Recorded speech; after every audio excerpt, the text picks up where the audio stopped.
Sa unang pagbasag, hisgutan nga ang hustisya ug ang giingnan ng katawhan ang hustisya ug buhata ang matarong. So kining hustisya ug buhat nga matarong mao gyud ang sukdanan sa tinuod nga usa sa mga importanteng sukdanan sa mga taong nagsunod sa Ginoo.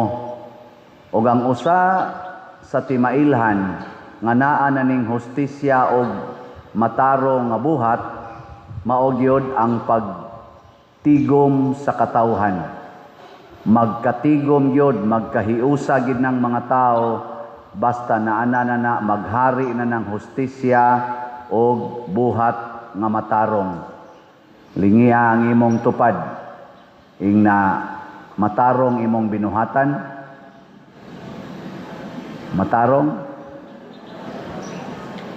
kamong mga tao nga mosimba unya anha gid mo layo, mopili gid mo anang layo nga lugar, di mo gustong musikit sa inyong tupad or isig ka tao, matarong na ang inyong una-una o dili.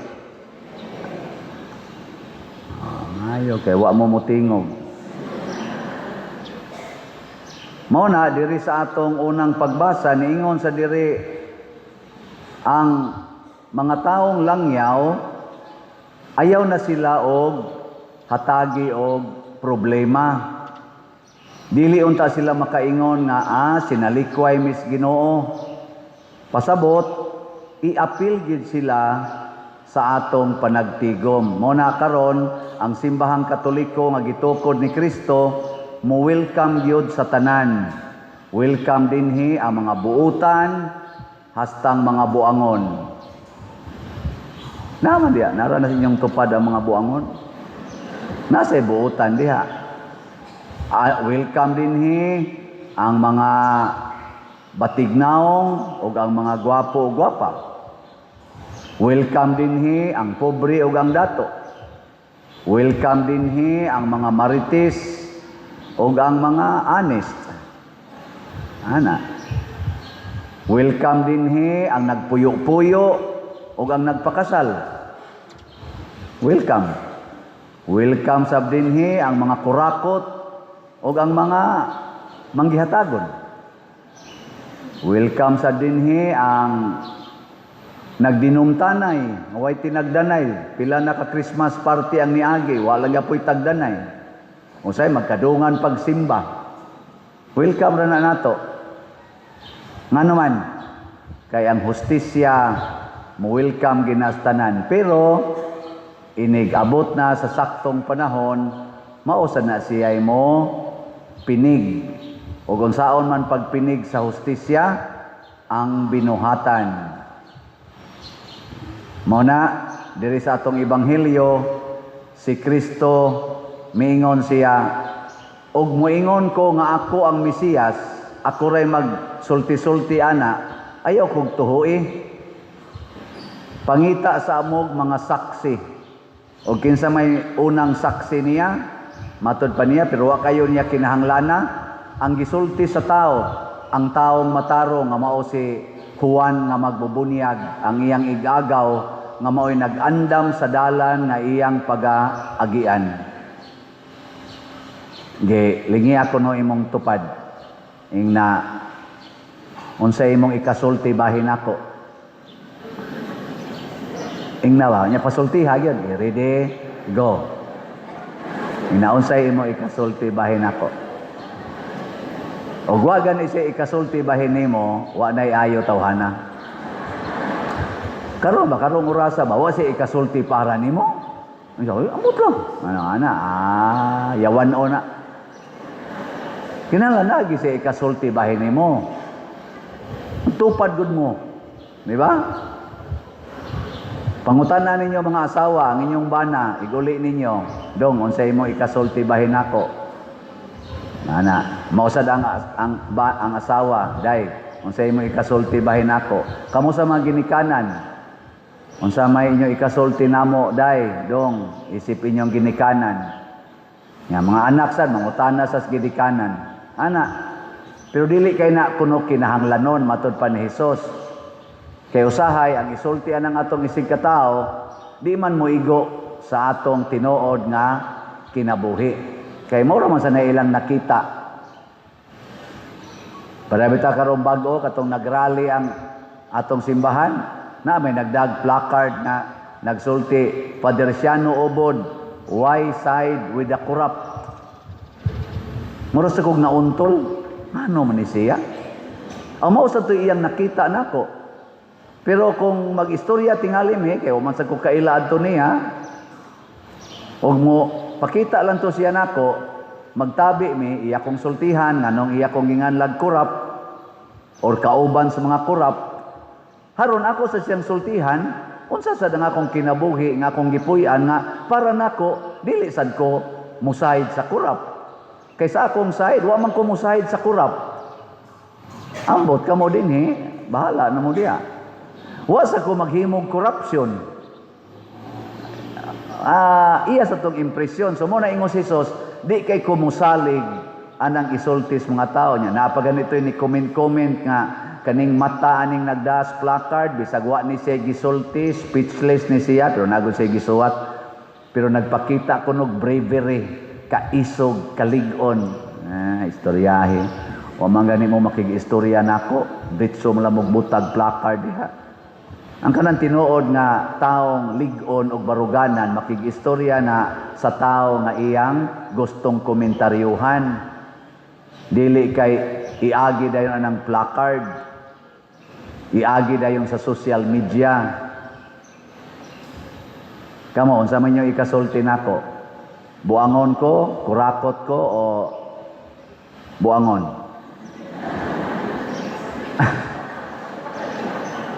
Hala mo diya. Ang ilhana nako sa kurakot ang leader, kay ang leader maging mangurakot, di ba ng mga member? Ang leader maging mo kurakot. Ang mga members di man gina. Moapilan na sila usahay. Pero wagi leader, di gina sila kakurakot, patyod na sila. Leader gani nga kurakot, masimbahan man or magobyerno, maura gini ang akong pinaka klarong timailhan. Ang katilingban nga gidaan ng maong leader, mag-anam og kalisod, mag-anam og kapobre, unya ang leader mag-anam og kadato. Dali kayong madato, ang community mo ay mapobre. Nyaganhin na sa simbahan, ang simbahan magkaga, magguba, niya ang leader musinaw ang naong hastang sakyanan musinaw ana bisag ana sa inyong balay kung kurakot ang mga ginikanan ang mga anak magumbol ang mahayahay ang ginikanan ana anhas barangay ang barangay opisyal barangay kapitan mahayahay ang mga constituents mapurdoy, magyaw-yaw. Labi ang lagis nasod, ang presidente, madato, o ang iyang mga kauban, ang mga katauhan, kadaghanan, magyaw-yaw, magpakaproblema. Maunay na ay korupsyon. Na, si Jesus, dili ingon ana. Munang ningon siya, ang laing saksi nga labaw pa kay kang Juan, mao ang akong mga buhat, ang gipabuhat sa akong amahan. O kung sa may gipabuhat siyang amahan, nga mao say ipabuhat nato, paghigugmaay kamo. Na, sige, lingiyay mong tupad. Ang di mo lingi, nagbuhat sa yawanong buhat. Sige na, lingiya. Lingi lang, way gisulti, lingi. Lingi ba? Maklaro lagi nako dirig nilingi baka kay mulihok man ang imong daghan kay wa mulihok oy. Unsa mo bungol o tikig ang liog? Lingi nya karon sunod nga lingi nanamoy isulti sige lingi ready go. Ingna I will always love you. Ana unsa man ang baba ninyo way kapuslanan? Ana aron ingon nimong I will always love you, nya imo nang bana ang imong gisultihan, moingon tarungan ng baba nimo. Hilas biya nimo. Ay nagyaw-yaw ha. Di imo din ang pruibahan. Mingon dayon ka, akong pruibahan sa buhat. Na iguli nimo karon hangtod ng January 1 din adyo ka mo yaw-yaw. Di na ka magyaw-yaw.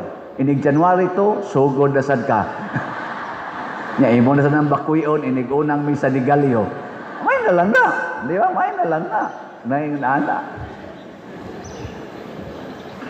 Mga igsoon, ang sunod nga ipabuhat sa Dios kanato ang pag-alagaray. Ang alagari ang nanginahanglan. Ang atong simbahan nanginahanglan. Nganuman aron dunay ikaalagad. Ang kasimbahan ba isip katilingban kitang katawhan, ang atong parokya nanginahanglan aron dunay ikaalagad. Nya kamong mga katawhan nga niya dinhi sakop kamo ang buhatag sa panginahanglan. Unsa may unang panginahanglan ro sa atong parokya? Wa man mo motingog. Unsay panginahanglan ro sa atong parokya? Kahinay. Slot. Unsa man ang slot? Ang S, sacrifice. Ang L, love. Ang O, offering. Ang T, treasure in heaven. Unsa may mga slots na to karon? Tulo ka buok. Una, grace. Tag 100 pesos per slot. Nya do na ni 70 slot challenge, tag 7,000 per challenge. Nya ang atong halin karon ani salamat sa nagpakabana niabot nag 101,336 ka slots, napay 598,664 ka slots nga available. Ingon ana atong panginahanglan. Nya ikaduha natong slot mao ang PPSC para ni sa atong mga proyekto dinhi, katong grace para to sa atong previous project didto sa San Vicente Panako nga parokya. Ato man tong project, ato lang gyapon tong tabangan. Ang atong PPSC para ni sa atong mga proyekto dinhi, unsa bay tan-aw nyo sa atong simbahan ro, nag-anam-anam og kanindot o nag-anam-anam og kabati? Tungod ni PPSC. So ang atong halin niabot nag 79,632 ka slots, nya napay 20,368 ka slots na available nga tag 100 pesos per slot. I-challenge ta mo, hutda ni ninyog palit karong kutob karong December 25. 20,000 naman lang. Nya porti man atong daghana, palit lang mong tagutlo ka slots kada adlaw, wa na hurot na ni sunod semana. Nya naa ni 162 slot challenge nga tag 16,200, 187 na sad ang atong nadawat. Nya ang atong DPR mo ni atong gamiton sa pagtukod og mga balay katong nga banlas nga balay. Niabot na ni ron ang atong nadawat og 23,269 ka slots. Maigo na tingali ani ang mga 39 to 40 houses ng atong budget 50 to 60,000. Magsugod ta, either karong simanaha, basig makasugod na ta, labing siguro sunod simana makasugod na ta. Nanay mga around 100 ka mga applicants na nawas out ang balay. Mga 30, 40, 39, 40 ray atong kuantingali mahatag. So muna'y una natong paagi sa pagtubag sa panginahanglan. Lingi ay mong tupad. Na pila na kaslat imong napalit. Nyagwa pag nakapalit uy, basig maimpirno ka. Na ha? Kay mao man ay requirement para makapasar tas Ginoo. Ang sunod kining ikhak. Ang kaning ikhak, edad ko, halad ko. Unsaon man ni pag-compute? Ang imong edad butangi og balyo matag tuig. Pananglitan imong edad ang balyo tag piso kada tuig. Ang akong edad ron 62 times piso, 62 pesos mo na akong isod sa envelope, ihatag na to sa opisina o kana mga lamisa dias gawas, nya ilan ang kuhaon ang sulod, ikhak yang envelope nga giswata sa imong ngan isod aning atong box nya sugod karon ato naning ampuan blessingan pero murag wa pa tingali ni sulod di lang sa nato blessingan sugod ugma kay na may nang remit rog ikhap ana ihalad ang imong edad nya kung tan-aw nimo ang imong edad ang value tag 100 pesos kada tuig 6,200 kung 62 imong edad para sa ako unyag tag 1,000 ang akong value kada tuig sa akong edad pila may akong ihog 62,000 to sa inyong paminaw, muhuga ko ng 62,000. Luuyas tag 89 edad, no? Nya tag 1,000. Abi, kamo na lang, ilis lang tag edad. Kamo na lang 62 ang edad. Nya tagaan ta mo og 6.2 billion. Nya akong pahunungon yung edad ugma. Okay ninyo? Ang edad gasa sa nas Ginoo nato tungod siyang dakong gugma nya mubawas lang sad ta og halad ngadto niya para sa simbahan mao na ang tumong ana nya kay daghan man jud kay tag madawat nga grasyas Ginoo daghan sa kay tag pangayoon sa Ginoo nasa tay ikaupat nga ikapila ni ikatulo di ay nga fundraising karong piyak Pasko kaning Tree of Gratitude and Petition kada adlaw gina muhalad ka diha mukuha ra ka og Christmas balls dito nya imong tagaan og love offering gikan sa piso ngadto sa 1 million depende la sa imong gihalad nya imo na ibutang dinhi karong communion human sa communion imo nang ihalad diha nya kada adlaw na nimo buhaton kada adlaw sad ka ma-bless nya kadilang day kumukuan pa diha nara na nimo hala ka diha basta imo nang ipakita sa Ginoo nga nagpasalamat ko. Nang nagpasalamat ka sa Ginoo kay nakapasar ka sa imong interview sa trabaho na promote na kapag ka manager, nya muhatag lang kag love offering nga 10 pesos. Basta di ka dangatag usa ka tuig, mataktak na ka. Kay mura magwa kayo kamo balyo. Nga naiuban karong Pasko mangandoy nga makauyab na unta mo na imong petisyon nya muhog ra kag piso dali ara kanyo magkabuwag no pila naman ang tag piso nga gugma barato ana dako-dako sa hatag tingali kay dako man na imong gipangayo di ba nana so ang point ani ipakita nato nga nakighiusa ta sa simbahan pinaagi sa mga grasya ang atong nadawat. Nya kung ato ning buhaton mao na nay musaksi. Ang atong katilingban mag-anam og ka lambo, ang atong kinabuhi mag-anam og lambo sad. Makaingon din sila lahi gidi ay kun maghigugmaay, lahi gidi ay kun maghiusata, lahi gidi ay kung naata sa simbahan, ug lahi gidi ay kun mo sunod kita sa mahal nga Birhen Maria ni Jesus og sa mga santos. Lahi gidi ay ang magsigig simba. Inana na siya.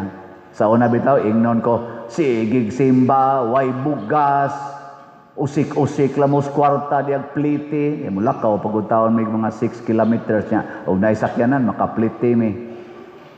Nya mo adto pa bog simbahan kanang pari nga dato na kayo kamo pag sibton dito mga pobre kay mustanan. Di ra ba na muhatag ang pari bisag piso? Tinood mo sa noon. Pero ang resulta karon naingon ani ko, maingon gyud sila sudlahi gid di mag-serve og simbahan no. Magsige na sila ingon ana. Ngano man kado nga kita ra man kita diri sa bukid sa una manguling ana manguan anang uma, kaingin, mangarga, mutos ug mangga ana kita ra man kita to karo kalayo na nimo nabutan ako sang giingnan nga dao man mo dao mo sa simbahan di mo kamaong mo share sa inyong talent sa inyong time o sa inyong treasures sa inyong sakripisyo sa inyong pag-alagad para sa simbahan mo nabulahan mo dinhi karon nga wa magdinaw ana last na lang ning lingi ing na kada adlaw na gid ta mohalad ha Anak kada adlaw na kita mo halad. Nga mingon siya, oy, diyo, pag may sa digalyo raning ako. Patay ka diha. Sige, manindog na ta. Katong mo kada adlaw gyud.